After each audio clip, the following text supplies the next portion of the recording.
अधिक सरप्लस जो शिक्षक हैं उन सरप्लस शिक्षकों को बिना वैकेंसी के बेजरूरत के बहाल करके और जो उनको वेतन दिया जा रहा है हजारों हजार करोड़ रुपया, उसका जिम्मेवार कौन है? यह पैसा किसके बाप के घर का पैसा है? ये सरप्लस टीचर को आप कह रहे सरप्लस टीचर है, इसको आंगनबाड़ी में भेज देंगे। आंगनबाड़ी शिक्षा विभाग का दिन है।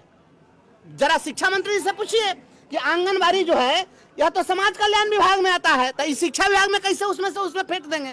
दूसरा जो नर्सरी स्कूल की बात कर रहे हैं, नर्सरी क्लास की बात कर रहे हैं, तो उसके लिए एनटीटी ट्रेंड होता है। नर्सरी टीचर ट्रेनिंग जो किए हुए हैं वो उसके लिए एलिजिबल है। हवाई जहाज चलाने का जो ट्रेनिंग लिया है उसको कहिएगा कि तुम ट्रेन चलाना शुरू कर दो। ये तमाशा है।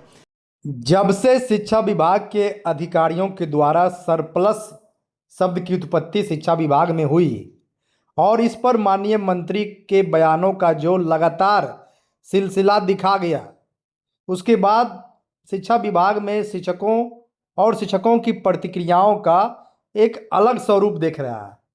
अभी आप बंशीधर बवासी जो माननीय एमएलसी है तिरहुत से, उनकी बातें सुन रहे थे।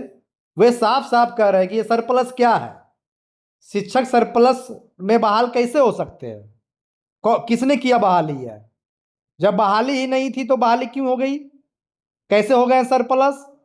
और माननीय मंत्री ने कहा कि सरप्लस को हम एलकेजी यूकेजी ये सब क्लास बनाकर उसमें एडजस्ट करेंगे, आंगनबाड़ी से जोड़ेंगे।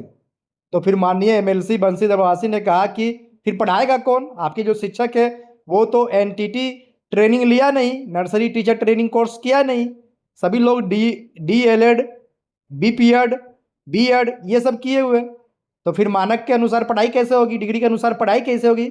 यानी जब से सरप्लस मुद्दा शिक्षा विभाग में आया, शिक्षकों के बीच आया, प्रतिक्रियाएं अलग अलग दिख रही है।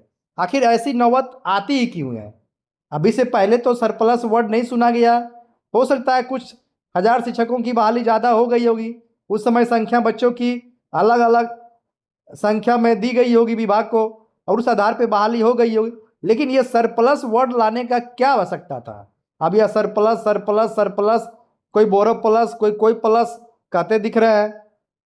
शिक्षा विभाग को स्पष्ट करना चाहिए कि जो भी शिक्षक सरप्लस में दिखाए जा रहे हैं पोर्टल पर, ही शिक्षक कोष पोर्टल पर लिखित रूप से उन्हें आश्वस्त करे कि उन्हें जबरन हटाया नहीं जाएगा, जबरिया ट्रांसफर नहीं दिया जाएगा। माननीय मंत्री जो शिक्षा मंत्री जी हैं श्री मिथिलेश तिवारी जी, वो मौखिक रूप से मीडिया को बोल देते हैं किसी को जबरिया ट्रांसफर नहीं किया जाएगा, इच्छा है तो भरिए फॉर्म तभी ट्रांसफर होगा। सिर्फ बोलने से बातें शिक्षकों के जेहन में आ जाए, विश्वास में आ जाए, ऐसा होता दिखता नहीं है। क्योंकि कई बार लिखित ऑर्डर के बाद भी शिक्षकों के साथ जबरन क्रियाएं लागू की जाती है, प्रतिक्रियाएं उस पर मिली है।